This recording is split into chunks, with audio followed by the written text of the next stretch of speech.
What's going on, everybody? Welcome into Vikings Now by Chat Sports. My name is Patrick Siepman, and coming at you today, the Vikings made 5 roster moves that included cutting linebacker Brian Asamoah. So we'll dive into that on the first half of today's show. And we got joint practices taking on the New England Patriots today at 1 p.m. Central. So I want to get you guys a quick preview for those joint practices. But later on today, we'll actually be live for the practices. So make sure you guys are subscribed and be tuning in. We'll probably be live at around 4 p.m. Central, so don't miss a thing. Should get a great litmus test on where this Vikings team is at. So hit that subscribe button today, and once you guys are subbed to the channel, just hit me with the SKOL down below. All right, so the Vikings have made 5 roster moves over the last 48 hours, and the most notable one is then waiving Brian Asamoah yesterday, but they also waived Zeke Corral. He was injured during the game versus the Houston Texans, and unfortunately, Rondale Moore was placed on season-ending IR. You got to feel bad for him. Back-to-back seasons dealing with a season-ending knee injury. Just hope for the best for Rondale, but definitely leaves the Vikings wide receiver room a little thin. But they also claim Michael Gonzalez, interior offensive lineman, off waivers, and then they also did place Matt Nelson on IR. But the biggest move by far was cutting Brian Asamoah. And, I think this was a little shocking in terms of the timing of it. Like, I thought he would have stayed on the preseason roster, played in the last 2 games, and then he would have been cut when the final roster cutdown day did end up coming. But, Brian Asamoah, this guy was a former 3rd-round pick. I actually liked what he showed on tape after his rookie season, but I just think when Brian Flores came in, he didn't really have too much of a need for him. But, the immediate thought I had when the Vikes did cut Asamoah was that 2022 Vikings draft class, possibly the worst in Vikings franchise history. I mean, 1st-round pick, you traded back from, I believe, pick number 12 to 32, and you drafted Lewis Seen.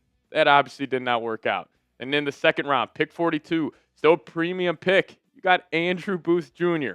out of the league. Ed Ingram, traded him this offseason. Brian Asamoah, just cut him. Caleb Evans, cut last year.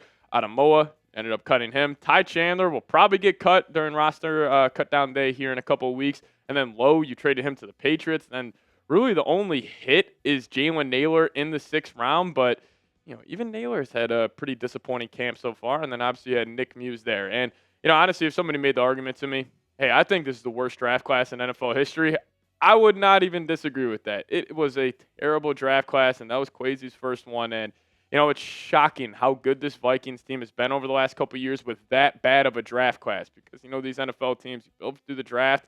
The Vikings are the opposite. We were built through free agency, so it's just shocking how successful this team has still been, even with a draft class like that. But, why was Asamoah cut? I think he just wasn't a good scheme fit for the Brian Flores system. Now, I could honestly see Asamoah going to a different team where it's a better scheme fit and having a decent NFL career. But, clearly Flores, he loved pace. He loved Cashman. Even bringing in Grugier Hill last year, he had a couple of good games for the Minnesota Vikings. And clearly, they didn't believe in him this offseason because you were able to draft Kobe King in the 6th round. You also brought back Eric Wilson. So, we thought Asamoah was going to get cut eventually. I'm just shocked that it came this early. But why did it come this early? Maybe you shouldn't fight Aaron Jones and Will Fries. If you guys haven't seen the clip, Aaron Jones was just catching a hitch route over the middle of the field. Asamoah completely blew him up. He lifted Aaron Jones off his feet. That obviously allowed the Vikings offensive lineman to get in there and start shoving Asamoah. And what did Asamoah do? He ended up throwing a punch at Will Fries. And Kevin O'Connell, he has a zero tolerance policy when it comes to fighting at training camp. And if you're a roster, bubble guy, probably not the best decision to go and, completely smoke Aaron Jones, then throw a punch at the guy who just got $88 million this offseason in Will Fries. But what I thought was interesting, Jeremy Fowler reported this after Brian Asamoah was cut. He said the Vikings were actually close to trading Asamoah this past trade deadline. I wonder what deal was on the table. Maybe it was just like one of those typical, hey, the Vikings send Brian Asamoah in a 7th-round pick. They get a 6th-round pick in return. I'm guessing that would have been the compensation that the Minnesota Vikings were entertaining. But he also did have some special teams value this past season. But still, a bit of a shocker that this came this early in the preseason process. But good news for one guy, though, with Asamoah getting cut. I think Kobe King's a lock to make the team now. Very excited to watch him during the final 2 preseason games. Got limited snaps this past weekend. I wish we would have saw him just a little bit more. But this guy, he is an Ivan Pace clone. Just probably a better athlete than Ivan Pace. Now, does he have the dog that Pace does? not many people in the NFL have the dog that Ivan Pace does. But I'm very curious to see how he's going to perform during the last 2 preseason games. But with all those moves, the Vikings now have 3 roster spots open. Now, Ben Gessling, he did report yesterday that the Vikings could entertain the idea of trading for a backup quarterback. So we talked about that, but he also said the Vikings could make a move at the wide receiver position. I think there are 3 options out there. Brandon Powell, I would probably say he is by far the most likely option to get signed. You also got a guy like Amari Cooper. Don't find that as likely. And then I've already been getting blown up by people on Twitter in the comment section. What about Odell Beckham Jr.? I understand he has connections to Kevin O'Connell, and obviously he's boys with Justin Jefferson.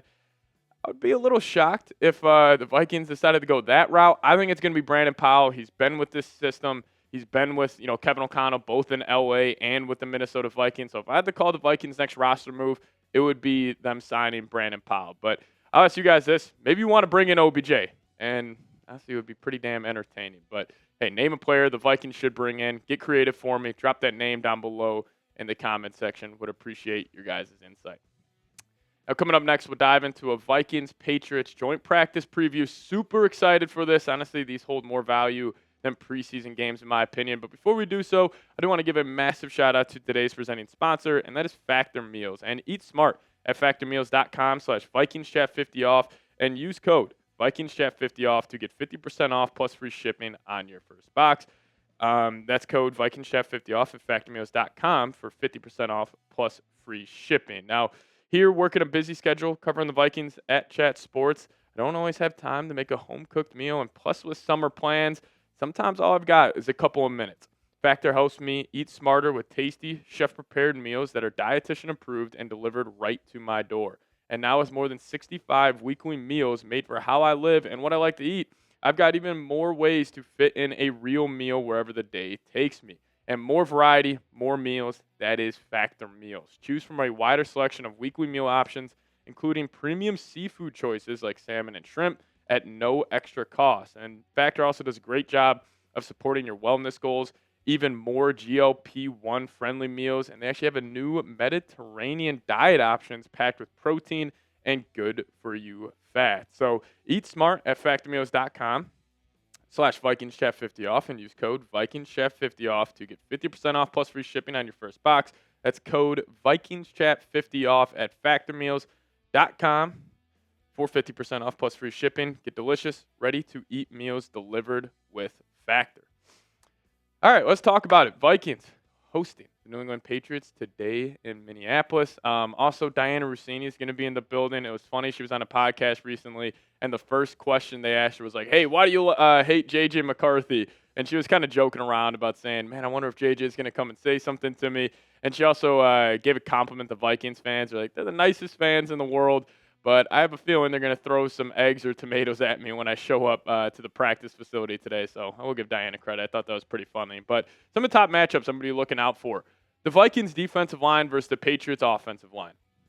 The Patriots made some additions to that group this offseason, but it is still a below-average unit compared to the rest of the NFL. And with all the reports coming out that the Vikings defensive line has been dominating training camp so far, I would be stunned if we don't get reports that the Vikings defensive line dominates later today. And honestly, I think that'll be the main story. If I had to call my shot right now, I could see, honestly, both offenses struggling today. With the Vikings still having some injuries, with Jefferson not being there. I'll see if Christian Darrisaw ends up playing.